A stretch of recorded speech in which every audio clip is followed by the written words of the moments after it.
So literally the night after I played the tutorial, I had a Baldur's Gate kind of themed dream. And I was like, dude, this is awesome. I swear I need more of this in my life. And I'm gonna give it to you, alright? I'm gonna read it to you. It's a crazy story, okay? Just sit down and listen for a bit. So, there's this girl, and then there's me. They had the common decency to at least give her one last quip with me in the townsfolk before binding her in vicious rope, taking her away. I protested and followed them all the way to the train, and I was dumbfounded. Coming here and taking the displeasure to just scoop her up and take her away somewhere less beautiful? Anywhere that isn't peace and harmony? Getting up atop a hill and seeing a note among quilt pieces in a basket, I briefly scan as the music plays softly, looking up at the grass and flowers swaying in the wind rhythmically, geese quacking, and it's a sight to behold. So much so I forgot about the note entirely, and had to pull out my phone. How do I have one? This is the medieval times. Mind to mention the train is at the same time, which we'll get back to. Which was so low res, I could hardly capture the moment. So I decided to just enjoy the moment, until panning the camera more and following it up to, what? Bandits? Out here? No, it can't be. It's just their mad ramblings on signs as a taunt and a warning. I can't have this. And it was like, it was such a sight to behold, man. Like, such beautiful, like, greenery and, like, you know, plants swaying in the wind. And the quilt was really weird. There was, like, a bunch of different pieces in a basket. Almost like kind of like a, Easter theme. And then, like, the note was kind of like a savage, like, written note. It was like, this is kind of creepy. And then I would look up, it's like, there's like, you know, like those Rust style like signs, they're just like white, and then it has like really insane text, but it's like in red, so it looks like literally you know, like an exorcism needs to happen, you know what I'm saying? Like, it's just so insane. So I was like, I can't have this. I woke up and then I went back to sleep to resume the dream. Upon going back to sleep, my phone, which I had, morphed back into a telescope, and before I knew it, I was fully immersed in the dream once again. I decided to remain on the hill for a moment, playing my ocarina, standing with nature.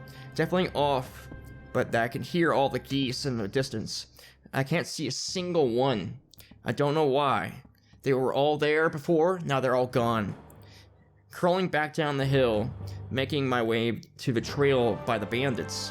One of the bandits silenced the geese, and I was simply outraged by the matter. And disrupting my town's peace, I took initiative. Just roll my d20, I'm like, let's do this, baby. He literally decapitated the geese right in front of me.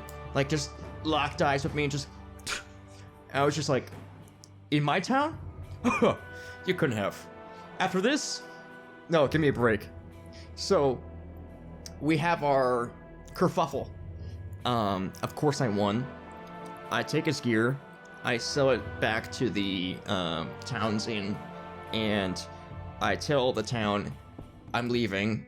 If I don't come back within, 3 summers, I'm gone forever. And so I head back over, and the train actually transforms into a kind of like a convoy of sort, but like out of what do you call them? Convoy of like wagons, like like horses and ox and stuff that were hauling these wagons. And I'm like using my telescope, I'm eavesdropping down over the hill. I'm trying to look, and not eavesdropping, but like spying, and I could see her in the wagon, and she's all bound up, and she's sitting there, and she's kind of like, pondering what she's doing. And just in a second, I couldn't even like believe my eyes. She's just like, shoop, and she decided to just fall off the side of the wagon, because the wagon's only like, I don't know, it's not even like the full back, like it's like half your back, so you can kind of like lean and then fall off if you really wanted to. So she did while they're on a bridge to a river, and it was brilliant because she fell off the wagon in such an instant that no one saw her disappear and just vanish without a trace. She's off the wagon now.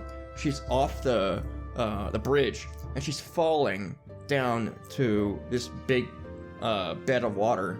And when there's like a cave and like kind of like sharp rocks and stuff, so I kind of cringe. I'm like, oh boy.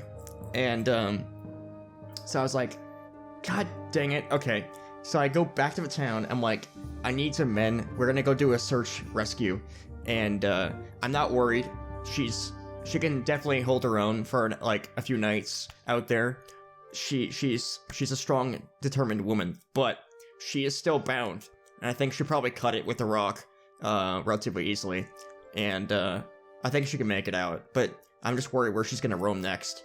And I want to, get her back to the town and have a nice little, feast and celebration that, she didn't get captured. And so we all head out to the cave, and it takes us a couple days to make that trip, because it's not like it's not like a super short distance. I mean, that telescope was like really magnified. So we finally get there, and meanwhile, like, I'm still like dreaming in like both perspectives. So like I'm dreaming it from her perspective, and she's like sleeping in the cave, and she's like, chilling out with the fire and eating crabs and stuff. And I'm just like, I'm so proud of you, Queen. You go, Queen. You such a... Come on. Get go. I mean, like, god damn, I love it. You're gutting all those crabs and eating them like you're nothing, baby. Such a stupid... I can't even speak. So we finally regroup, and it was kind of like a weird, like, one-shot adventure, because we regroup, and we save her, and her and I were like, actually, we kind of like this adventure lifestyle, and so we're gonna like, go on foot and like go visit more new towns and stuff, and see if like there are people out there that need help, and we can help them, and so that's what we go and do, and then the dream ends again. But it was such a nice dream. I don't know. I was like, dude, all of that just from a Baldur's Gate tutorial. I was like, this is already amazing. I can't wait. I love when I get dreams like themed out of the games I've been playing and things like that. Because no doubt it has an effect on your subconscious and your thoughts and things like that. So it makes a lot of sense. But at any rate, I thought it was a really nice dream. I just wanted to share. So right after I wake up after that dream, I go to get ready and start eating and having the start of my day, and then I want to go back to record this episode of Baldur's Gate. And before I do my episode 2 of Baldur's Gate, I took initiative. I was like, you know what? I want to tell my conservative religious mother that I'm playing Baldur's Gate, a Dungeons and Dragons video game from 1998. And I think it's just so cool, and she'll be cool with it, right? I disclose all this information to my mother, and you can see like the slightest twinkle of satanic panic in her eye. Roll for initiative. I rolled a critical failure. I rolled a 1. Oh man. Good times. Oh man. I'm like, we are in 2025, right? In the 90s, satanic panic was over.